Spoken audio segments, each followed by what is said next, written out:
Bible says some have entertained angels unaware.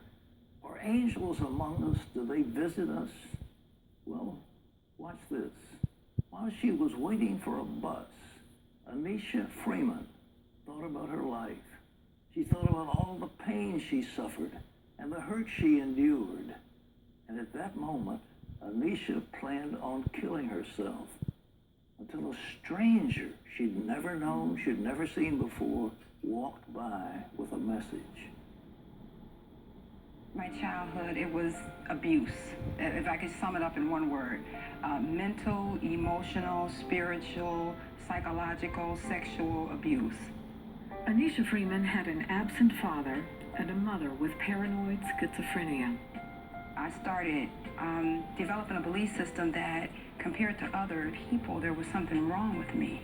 Because of her mental illness, Anisha's mother forced her children to read the Bible and pray on their knees for hours on end. I had a personal relationship with God, but it was distorted. I had asked God to come into my heart when I was like 7 or 8, and I told my mom, and I was so happy, but she she was a religious fanatic, and she operated out of a legalistic concept of God. It was a conditional relationship. I had to be perfect. By the time I became an adolescent, I was like, dude, why try? By high school, Anisha found solace in drugs and alcohol. Her grades dropped as she looked for a way to pay for her addictions. When I was 13, I looked like I was 21 or 22. I resembled an adult woman.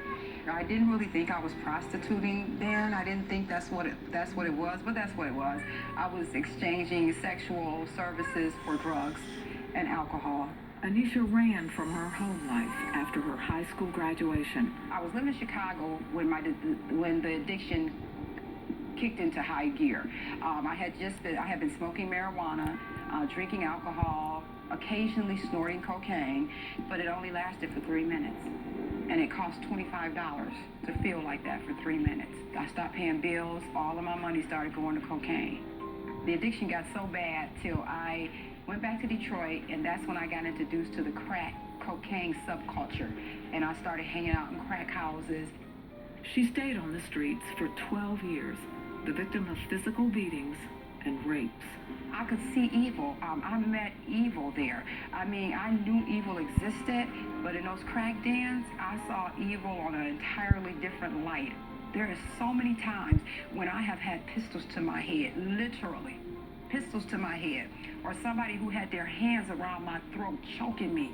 That goes along with prostituting and being in crack houses and owing dope boys money. Oh, I felt convicted. I knew what I was doing. Some of the things I were engaging in was an abomination to God. I knew that, but the drugs, I had to have the drugs.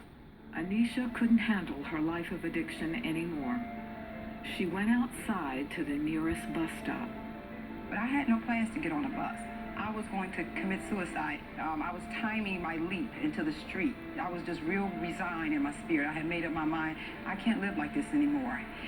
And a man was walking behind me, and he stopped. I didn't see him until he said something. That's what made me turn around and look at him. He said, "Don't you dare." And I turned around, he said, "Don't you dare give up." And I believe that man was an angel. I don't know if he was or if he just somebody God used right then and that point, because I was getting ready to leave here. And I'm like, wow, you mean like there's a God up there that cares whether or not a prostitute, crack addict is getting ready to take her life? Shortly after that day at the bus stop, Anisha made the decision to let God change her life. I was walking away from a crack motel, and I heard God in my spirit. It wasn't an audible voice. It was deep in my spirit. I heard God say, "Choose you this day who you will serve."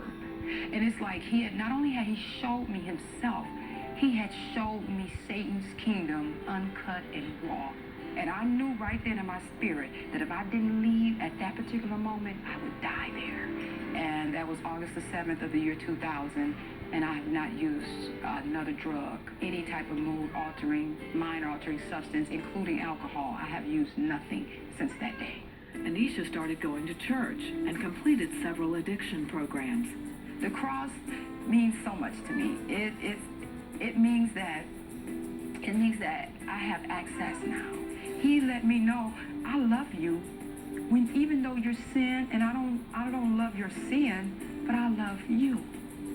And he saved me, and he's given me a life that is beyond anything I could have imagined. In the last 10 years, Anisha has completed 3 degrees, including an MBA. Today, she's a certified addictions counselor and has developed a citywide program to help prostitutes get off the streets.